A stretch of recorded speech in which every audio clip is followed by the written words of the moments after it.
Well, hello everybody. Welcome. I have a quick announcement. I'm starting a new YouTube channel and I'm going to put a link somewhere up here and somewhere down there so you guys can check it out. And it's basically a companion to my Living the RV Dream with Traveling Robert podcast that I've been producing for the past couple of years. And what I'm going to do whenever I do an interview on the podcast and I have video of that interview, I am going to post it in that channel. And last week for this week's episode of the podcast, I interviewed Mike and Jennifer Wendland of the RV Lifestyle podcast and RVlifestyle.com. And that's this week interview. And I'm going to share with you guys right now. And of course, on the new channel. So without further ado, here's the interview. This is Living the RV Dream, episode 141 for Friday, May 1st, 2020. I'm riding in my RV, wherever I want to be, 'cause I'm free in my RV. All right, today our guests are Mike and Jennifer Wendland of RV Lifestyle, the RV Lifestyle podcast and RVlifestyle.com. And it's my honor and my pleasure to have you on the podcast and on the YouTube channel. Well, it's great to be with you. Really great. I haven't seen you in a while. I know I haven't seen you. Well, we saw you. I saw you live in person back in the Tampa RV show. In January. Right. Yeah. Where are you guys right now? Where are you coming from? We're at our condo in Florida, up in the Panhandle, along the Emerald Coast region near Destin, Florida. Yeah, man, I envy you guys. I love that area. Actually, I found out about Camp Golf because of you guys. I was listening to your podcast one day, and you guys were broadcasting live from and I got so envious that I looked, and it's not a cheap place, but it's a privilege to be camping there right next to on the sand, basically. Yeah, literally on the sand. By the way, I want to congratulate you on 100,000 subscribers on YouTube. I know you reached that milestone recently. We kind of reached it together. And I wanted to ask you, because you have probably one of the most, if not the most professionally produced podcast in this genre, in our niche. And I know you were in journalism before. What did you do before this phase of your life as a podcaster and YouTube personality? I was a reporter, a journalist, and I was an investigative reporter. I did crime and corruption, and then I ended up specializing in technology. I still do a weekly report on all the NBC stations, for every NBC station in the country, on technology. But we just got kind of burned out by it and thought we were going to retire. That was our thought, And then you got bored, I guess. Yeah, well, I bought an RV, and I had to convince Jennifer that this is what we wanted to do. It took him a couple years to convince me that there was enough space in the Class B for 2 people and a 65-pound dog. But as soon as we got the RV and we started traveling, it was just a natural thing to tell others about what we were seeing and to encourage them to come see it as well. So we started a blog, and it was mostly for our family and friends. And some of my friends in the media picked it up, and it got circulated. This was back in 2012.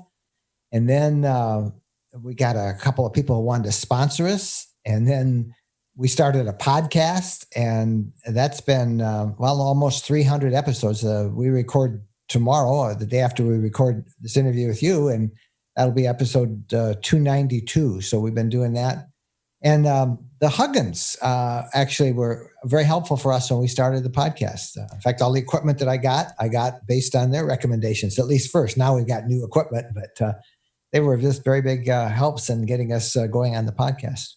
Well, that's how I first found out about you guys, through the Huggins. I used to listen to their podcast religiously for years, and probably 5 years ago or so that they interviewed you guys on the Tampa show, was it? Yeah, it's about 5-6 years ago now. I think that it's been there. But and then we came to YouTube fairly late. I was only using YouTube then just so I could embed a video in a blog report, but that took off, and we really love doing the YouTube. I think that's our favorite thing.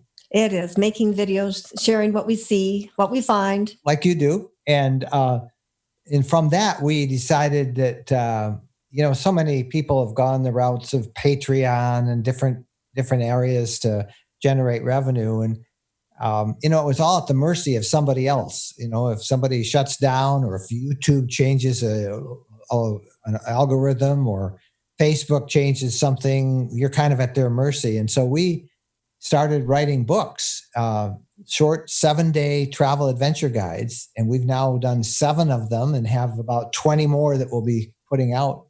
And that has really been fun. We've really enjoyed doing that. That's what we were doing. In fact, we were just finishing up one in Florida when this shutdown happened. And we ended up staying at the condo here in Florida because we'd be crazy to go back to Michigan, which is where our full-time home is, and it'd be shut down in the cold and snow up there. Yeah. So enjoying Florida. Yeah. Well, Florida is getting kind of hot and muggy, but it's still a good place to be right now.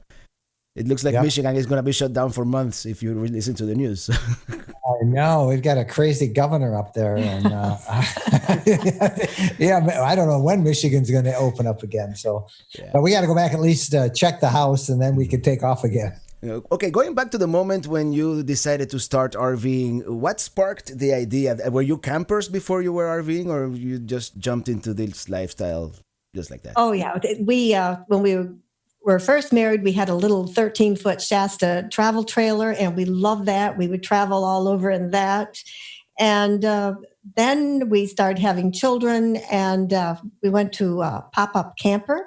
And every weekend, the 3 kids and the dog, we would go up to the woods and camp. Couldn't wait. Every weekend we were doing that. Kids grew up. And then we went to a tent. Just the 2 of us in the tent. Just the 2 of us here in a dog. tent. Yeah. So we did that for years. And then another stage in our life, when your parents get sick and you kind of stay close to home and help with your parents. And then when my parents passed, we got an RV and off we went. That was in 2012. And I thought I was kind of burned out with daily journalism. And so I thought I was going to retire. And little did I know that we would end up working harder now than we ever did back in the journalism days. But it doesn't feel like work when you're having so much fun. And I always wanted to travel and see the States and Canada and all over. I love, there's no place that I think I don't want to go. And we've been very fortunate with our freelance work. We've done a lot of traveling to the Middle East and Africa. And we have fortunate that we've been able to see so many places. And as a child, I would go through magazines and send in things to get free information on like Yellowstone and different places out west. And I wanted to see everything. She's still like that. I forgot to ask Jennifer, were you a journalist as well? Yes, a producer. A producer, the okay. Background person, not in front of the camera. And now she's my star. She's the star. It's fun. Yeah, it's fun to work together as a couple, I suppose. Yeah. Yes, it is.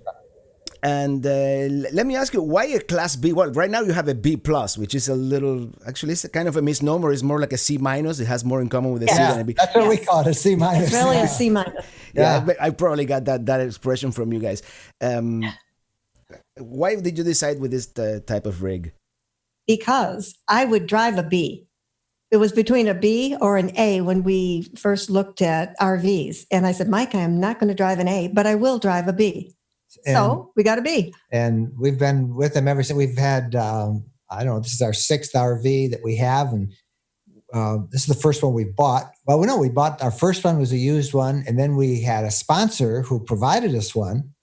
And then we bought this one about 1.5 years ago. And we'll probably will buy one more, I think. And it's kind of nice to try different ones out, so that you know what you're talking about when people ask questions. But I don't ever see us going to anything bigger than a B plus or a C. We do like a towable. We've thought very much about a towable at times, like you have.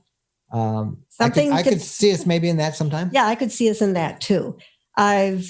I could see that because I've always had a passion for Airstreams. When I was a little tiny girl, I'd see those big shiny silver Airstreams. You hear that, Airstream? My eye. She's interested. Kind of like a fishing lure or something, It's always. It does look like a fishing lure. The shiny silver thing out there. But there's so much to be said for being able to park, leave, and get in your truck and take off and go wherever.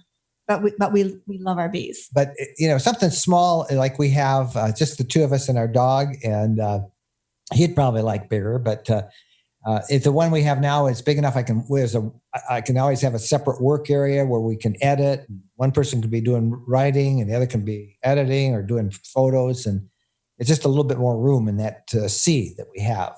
We really like it, and we may get another one. I don't know. That's. Would you go back to a proper B, having less tank capacity mainly and a narrower body? I don't think he would. I might. I think you would in a heartbeat. I would. Yeah. But he wouldn't. So if she does, I would. How's that? You know how that goes. Well. But yeah, I'm pretty spoiled now with what it isn't that much bigger. We are spoiled. No, it is much, much bigger inside. But I mean, it's not that much. It doesn't feel bigger driving it, is I guess what I'm trying to say. And it's so much more room. Yeah, we have a real mattress, a Murphy bed that comes down.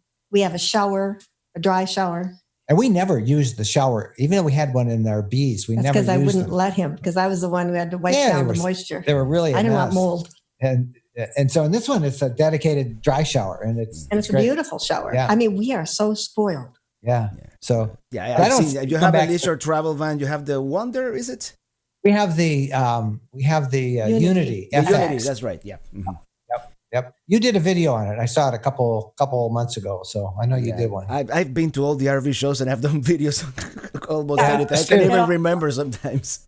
Us too. We do the same thing. Somebody says, I saw your video. I said, I did one on that. Oh yeah. What's so nice about the Unity FX is that we have a sofa in the back. It doesn't make into an official bed, but it is long enough that a person can sleep on it. And it's great for naps.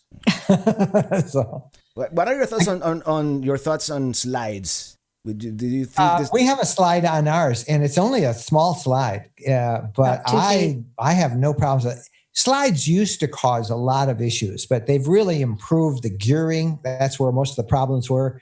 Some of them used to leak. They've really fixed that. And now this is the only one we've ever had with the slide. We've had it a little over a year and a half, but we've never had an ounce of problem with it. But we have to talk about the leveling system. Oh my gosh, that's the other thing I like about it. That automatic leveling system. That is so great. She's the princess and the pea. That old childhood story about the princess and the pea.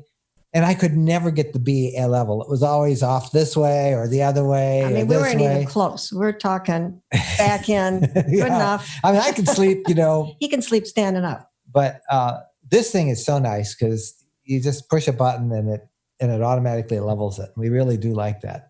That's such a luxury. Yeah. Well, whenever you guys want to trade, let me know, and you can get my trailer. Just kidding. In my case, it's the opposite. I am the one like the prince with the P. My wife couldn't care less if the trailer was off level, but I'm like it has to be exact because exactly. It's hard sometimes. And for us, we always would pull in the middle of the night someplace because we're on our way somewhere and we see something over here. You know what that's like, Robert. We went to do a video there, and then going back, we're on the way to the campground. We see something else, and then so most of the time we always arrive after dark, and with the light, and one person is shining the light, and usually it's starting to rain about then, and it's crazy. So this is nice. You just pull in, push the slide out, put the emergency brake on, hit the auto levelers. You're good to go. All right, Robert's going to appreciate this. I'm sure you can't sleep with your feet higher than your head. I mean, that's just, I can't sleep that way. Yeah. If it is like 1 degree, I'm fine. But anything more than that is probably. No. Yeah. When you got to hang on the edge so you don't roll into each other. Maybe it's I kind of like the rolling into each plot. other. That was fun. Where are you guys going next? I mean, whenever we're able to travel again, what's your short term? And maybe, I know you're going back to Michigan. That's what you told me. But like in the summer or fall? Right now, we were supposed to be in New Mexico and Arizona finishing up some research. We've got our next travel guide. We got one of them coming out on Arizona this year. And that's only a few more. We need like 2 more stops that we need to finish researching. And we were going to also do New Mexico. That's where we were supposed to be right now. So I think that's probably not going to happen unless things really open up in the next week or so and stars align right. So we'll probably go back to Michigan in mid-May. You think spend a little time down here if anything opens up? Yeah, we may actually do some traveling here. We've got a couple of places that we want to do here. In Florida is such a great state. There's so many different ways to enjoy RVing. We've written 3 books on Florida now. So that's how much we've had fun with Florida. So we might do something here. But we want to get to Michigan. We got to just make sure the house is okay. That's the one downside because we're on the road about 3/4 of the year. And when you leave your house a long time, you got to go check it. We have people who sometimes stay in it, and we have lawn service, but we got to go check it. Would you ever consider full timing at some point? No, yeah, we did, but that lasted when I said, Jen, have you ever considered full timing? And she said, no. Well, she said, that's not how she said it. She said, well, you would need a smaller RV because you'd be traveling alone. So, I'm not going to full time in a B. Yeah. So that was the end of that, I guess. They love it. Yeah, some people do it in a B. Okay, in my defense, we have 2 of our 3 children are in Michigan and 4 of our 8 grandchildren are in Michigan. So Michigan has a pretty good hold on us. And we have our roots there. But we do plan, and hopefully it's going to open up. And I don't see why this won't happen. We're planning to leave late July, early August, go to the Canadian Rockies, and then we want to hit Oregon, come down or to Washington, Oregon coast, then into Northern California, making our way to the California RV show the first week of October, and then from there we were going to hit a couple of our favorite national parks out west as it starts to cool off a little bit. And then back to Michigan. We always spend between Thanksgiving and Christmas and the New Year back in Michigan. So we get all of our medical checkups done one same time every year. So we get them all done. We don't have to worry about that. Check them off the list, and then we can hit the road traveling. So that's kind of where we're hoping for the rest of the year. But boy, you just don't know. You don't know what this year is going to bring. We never saw this coming, did you? No. We're living in very strange times, let me tell you. And and hopefully they'll open the Canadian border by the time you will go to the Canadian Rockies. It's still closed as we record this. It's still closed. Yeah. So,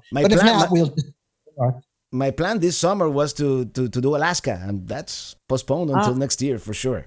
Yeah. Well, that's our plan too. We have 2 places we haven't done yet: Alaska, and I think you're the same as we are, Robert, because I want to do Alaska, but I can't do it in 2 months. I need 3, closer to 4 months to do it because there's so much you want to see and do.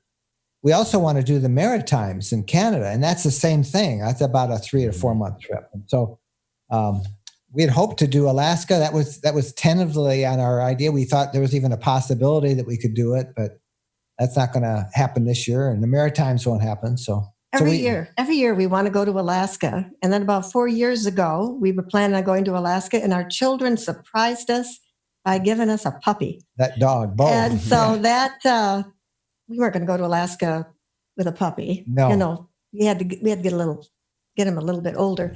And then every year, all these obligations, as you know, things pop up that are commitments. Yeah. So we keep trying. Yeah. Well, maybe next year we'll bump into each other up there, as we usually do. Yeah. That was going to be one of my next questions. What places you haven't been to yet that you haven't checked off that bucket list? And I guess you answered that one already. Yeah. Is your wife going to be able to go with you when you go to Alaska? Can she get out of work? This time next year, she'll probably be full-time RVing with me as well. Oh, good. That's great. That's great. Because right now it's a mess with this virus and everything else that's going on. And I was going to ask you of the national parks. Are you like a national park buff? What are your favorites? Oh man, it's really Notice hard. I said it in plural because it's impossible to say one, right? Which first one you like? I know what you like first. Well, I like Zion. I mean, I always say Yellowstone because I think every person has to go to Yellowstone, even though it's really crowded and you get in there and you're like an ant. You're bumper to bumper. Mm-hmm. Yellowstone is something to behold. Yeah, Yellowstone, and we go to that every year at least, sometimes twice. And you like Zion? I like Zion. Yeah. I think mine is probably Glacier. I think it's just so dramatic. It is the landscape is so dramatic, and I really like Glacier. another one I like is Theodore Roosevelt National Park. Doesn't get a lot of attention, but we have really fallen in love with that. We love the history of it, about Roosevelt's time there. Mm-hmm. And then there's that little town of Medora just outside of it, which has their music hall every summer, which is the first time we went there, we don't interested in seeing that. And then we saw it and we thought, oh my goodness, that's another thing that we want to see every year. It's just such a quality production. So, and I just love that Badlands that up in North Dakota Badlands. Those Badlands, South Dakotas are great too. But the North Dakota Badlands, it's just they don't get quite the attention every place else does, and because everybody's on their way to Yellowstone or Glacier, so we really like Teddy Roosevelt. Yeah. For some reason, nobody ever goes to North Dakota. That's like one of the last states that I. We think too. We love that. We usually love to take I-98 and 94 up at the north end of North Dakota, go through that way, and it's a fascinating state, and it's so much room up there. Yeah, that's great. Fingers crossed. That's on my plans for this summer. Now that's my plan B after Alaska got canceled. Yeah. Changing the subject a little bit, what do you use like for travel planning? Do you have any special apps that you use that people may want to know about, or Jennifer or websites? No, we used to use a couple of them, but it's just easier. We ended up doing a video on it not long ago. I still like to have we like to have a map. So every year we buy a map that folds out, and it's the whole continental U.S. And that way you can just draw lines in it. Jennifer loves to take a pencil and mark a route. And then we've got a couple of books that we'll use, ones of the national parks. If there's any national park anywhere along the route, we want to budget time to go see it and explore it. And then I use a lot on, just on our apps, on our smartphone. I do a ton of stuff with that. But most of the time, I don't think we have any travel planning. We did a couple, because you can have all sorts of stuff. We try and keep our travel to 330 miles a day. Mm-hmm. We very seldom make that. Sometimes it's 3:30 at night or in the morning. But I don't think we really use any travel aids, do we?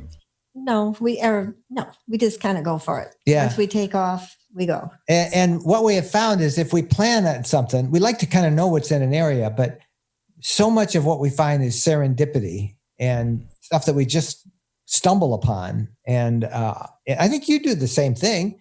And if we were focused on being in place A at a certain time, we wouldn't have time to pull off and see these cool things that are out there. So we don't do a lot of...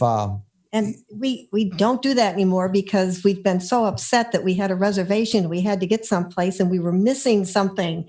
And it was driving us crazy. And then we were wasting money because we had a reservation. So and we didn't make it. So. When it's a holiday weekend, there's some reason that you really got to have a reservation. We make it. But the rest of the time we figure we'll find something. And we always do. There's always some place to stay. Yeah, there's almost some even at Yellowstone you can find something last minute for first come first serve. They have a couple of campgrounds that they have those sites. And I shouldn't tell everybody this, but some of the best camping we've ever had is in those national forest campgrounds. There's several of them right outside the north entrance of Yellowstone. There's the Gallatin National Park or National Forest on the west side of Yellowstone. And then West Yellowstone has those massive campgrounds. They always have an opening if you pull up. So there's very few places you can't find a spot to stay. Yeah, my experience. That's my experience too. At the beginning, we all learn along the way, and I did the same thing. I made reservations here and there, and then I realized that everything takes longer when you're in the RV. So you're always rushing to make it, and then you end up not seeing anything. Yep, that's our experience too. So that's why we don't make reservations whenever we travel. Have you thought about RVing internationally? I know a lot of people do Europe and down under. No, I would not mind doing New Zealand or Australia. I think that would be kind of fun. I have no desire to go RVing in Europe. I've been to Europe several times, and I don't want to particularly RV there. There's so much here in North America and Canada that it's the landscape. Mm-hmm. That's I think what appeals to us. Yeah, mostly. We want beauty and peaceful and room, wide open room. And the more we do this, the more we really like boondocking and being out away from everything. And and you can do that so easily here. And we probably could have knew. That's why I think Australia and New Zealand sound good, because there's room out there to get, there's elbow room out there. But I don't particularly look forward to that long airplane ride. Yeah. So, well, if you ever think about it, Finland and Norway are great countries to RV, and there's a lot of room up there too. I did those a couple of years ago, and for me, sometimes I like to get away a little bit from the comfort zone and try to figure out supermarkets in a different language. That's always fun. Let me tell you, when you buy vinegar instead of oil because you couldn't understand the language. That would be us. Yeah. Let me ask you, because I know you guys do this winter RVing every winter up in the Upper Peninsula of Michigan. How do you pull that off? How do you pull that off if you don't have like a 4-season RV? Because I made this commitment to never winterize my trailer. So, well, you do have to winterize it. That's a good commitment to have, by the way. You do have to winterize to do that, because it gets pretty cold. It does. And we just did it one year by ourselves. And then the next year we said, well, let's invite whoever wants to come. And we've been doing that for 7 years now? That first year we did it, Robert, it was 7 below zero the first morning we woke up. 7 below zero Fahrenheit. And I was feeling really, look at us, because we were very comfortable, and you flush your toilet with antifreeze because you've winterized your unit, and you don't have running water. But other than that, it's the same as everything else. So I looked out the window, and I'm just saying to Jennifer, and I see all the snow, and I'm looking out one window, and I said, 7 degrees below zero, and look at us out here. And she says, don't get so cocky. Look next door. And next door was a tent. Oh, and it was a couple on their honeymoon in the tent.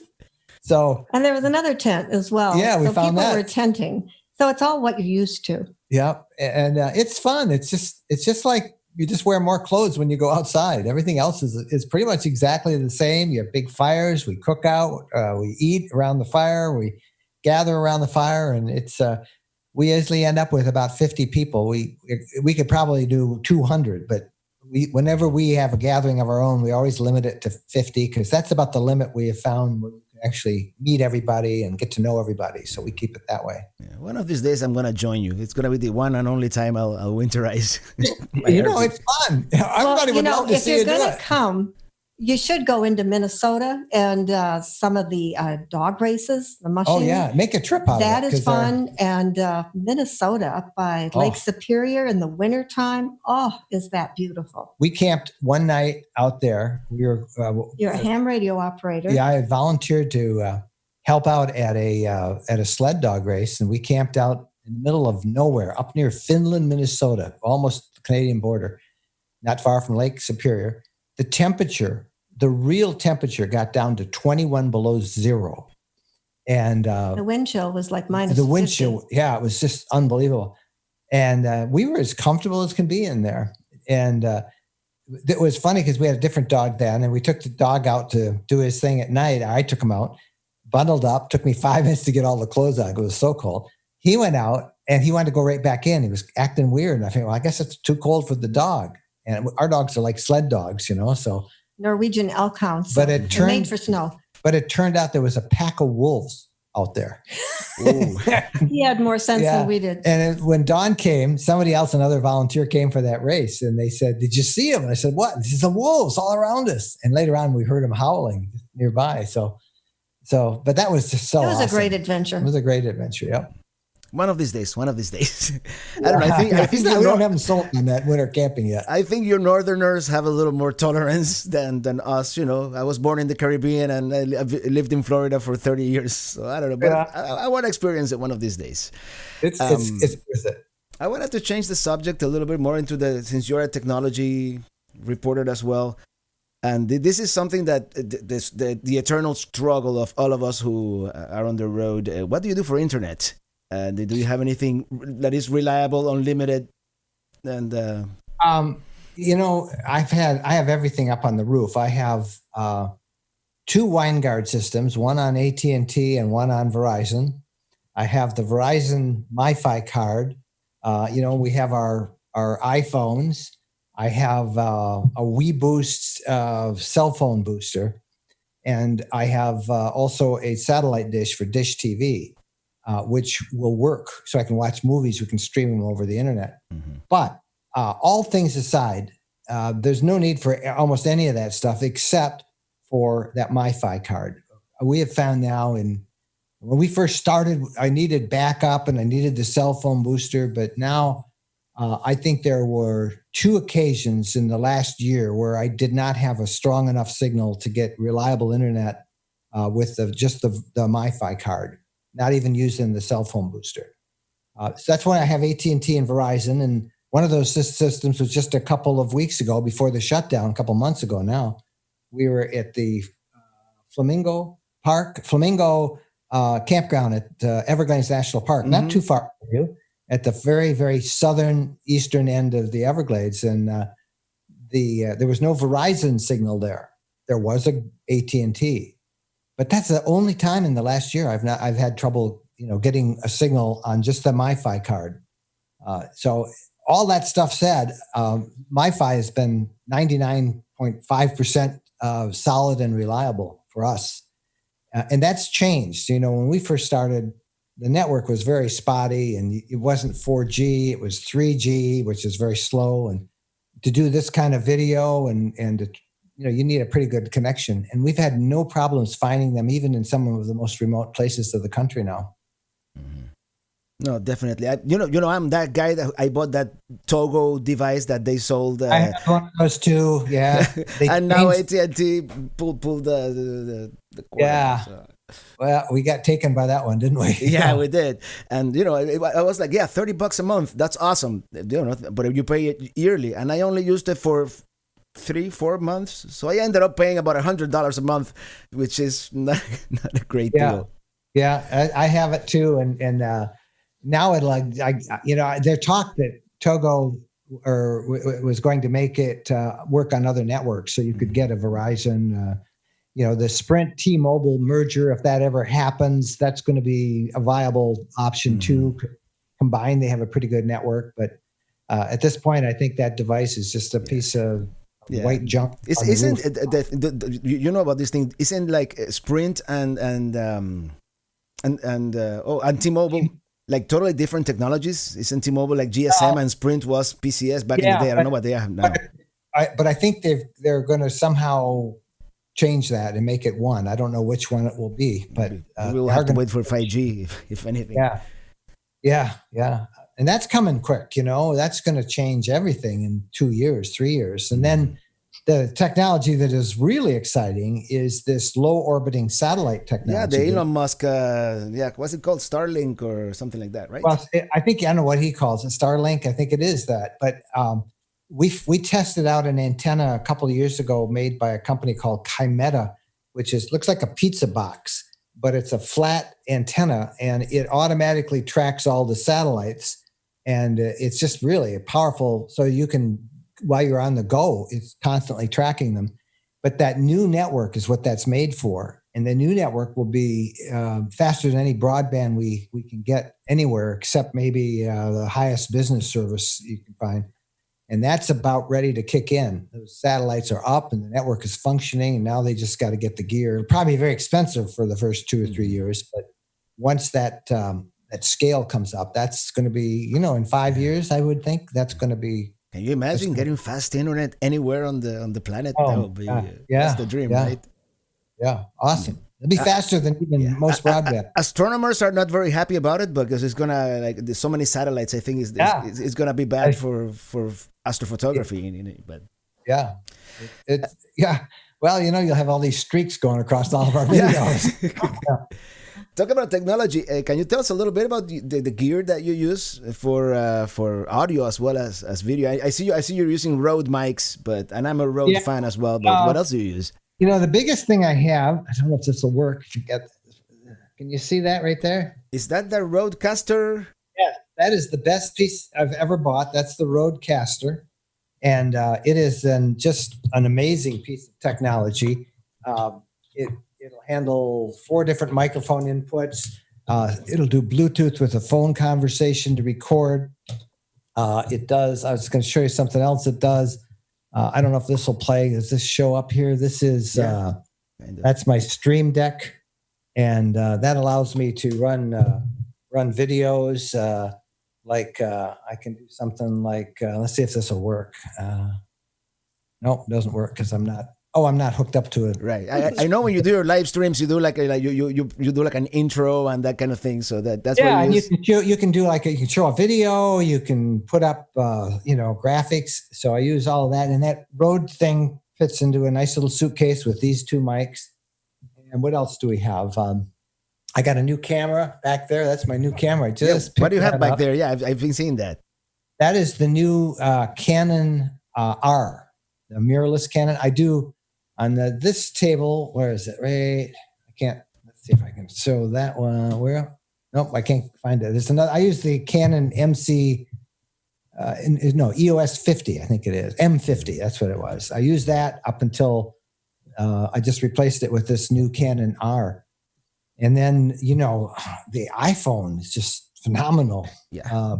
Phenomenal video and audio. So, and that's changing all the time.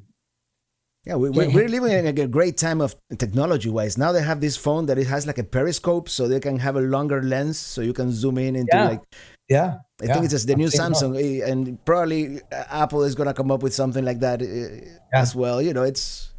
We're living in great times. We're living in the future, man. Just like we do, it's a lot of fun. But that Rode, the Podcaster Pro is what they call it. That is just such a powerful little device. It plays all my little audios and little intros, and it can have a really production quality.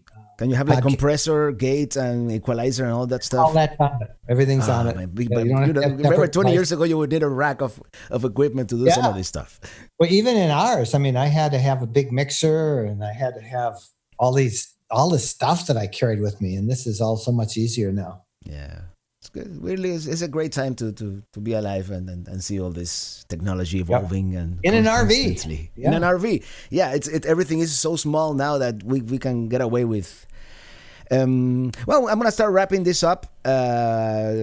It's been great chatting with you guys. I really enjoyed, by the way, your video about Key West a couple of weeks ago. Key West has been my backyard for all my life, pretty much. You are a lucky man. It is such a great spot. It really is. And you're doing all these guides. That's what you're doing. How do you find the time? I don't know. We work a lot, but we kind of set a schedule, and you do a little bit here, a little bit there, and then you automate it. You make everything a system, and it's kind of like you. Just before I came on with you, we just recorded our podcast interview for tomorrow, and so you kind of do everything on the same 2 days, and then Wednesdays I start to edit videos Wednesday, Thursday, Friday, and then I always try and write a little bit in the mornings. And basically, you work all the time. That's kind of it. I can relate. yeah, like all of us, we all do that. So you gotta like. I'm sorry, Jennifer. You have to like what you do. Yeah. Exactly. That's the only way that we can work so much, because if we didn't like this, it would be impossible. It would be. So you have you're doing the Florida guide. Which other guides do you have? We have 3 guides on Florida. We have one on Yellowstone. We have one on Colorado. We have one on Utah. We have one on the Adirondacks. We have one on Michigan's Upper Peninsula. And I think that's 7. That's the 7. And we've got the Key West one. We have one just on Key West that's coming out. I'll announce it on our, we do a Sunday night live thing on YouTube, and I'll announce it next Sunday night. It's going to be available. That's all. It's at the Designer right now. So. And when can people get those? You have a that'll website? Be start Sunday night. But rvlifestyle.com/books, and you can see all the guides we do. And that's been really fun, because I love to write. I love graphics, and I love photos, and I love video. So the beauty of an ebook is you can do all of that in an ebook.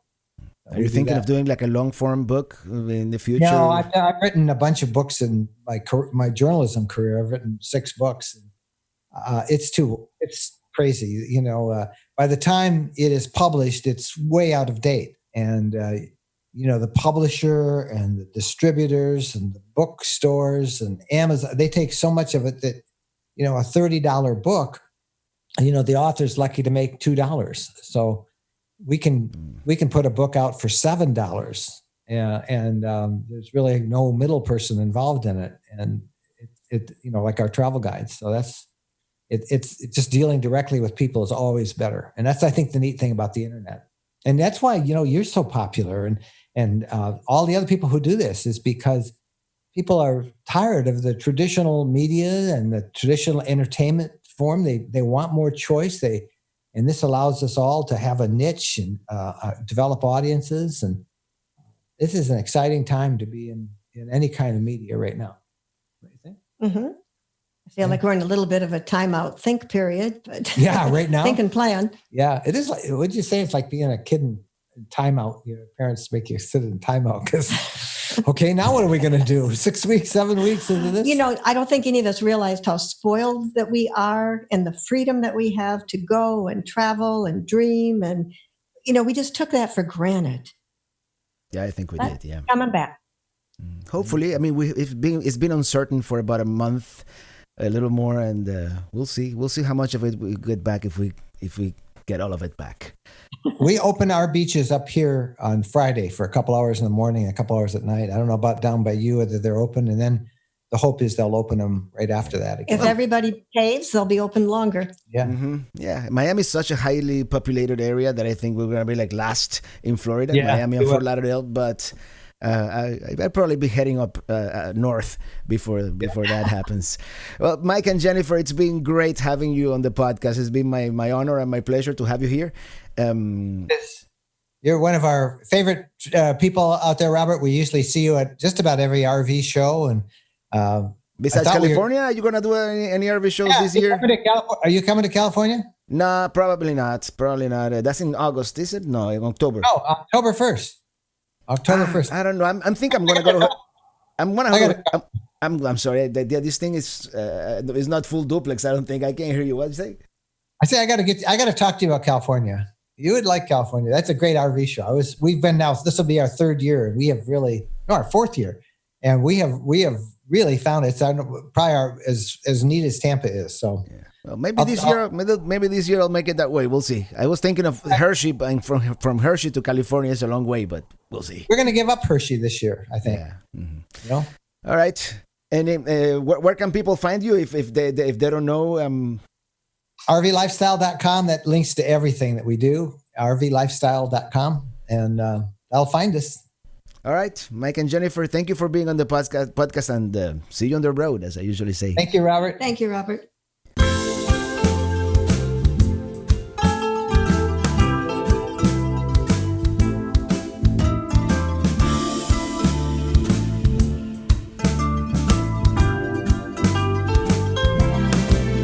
I'm riding in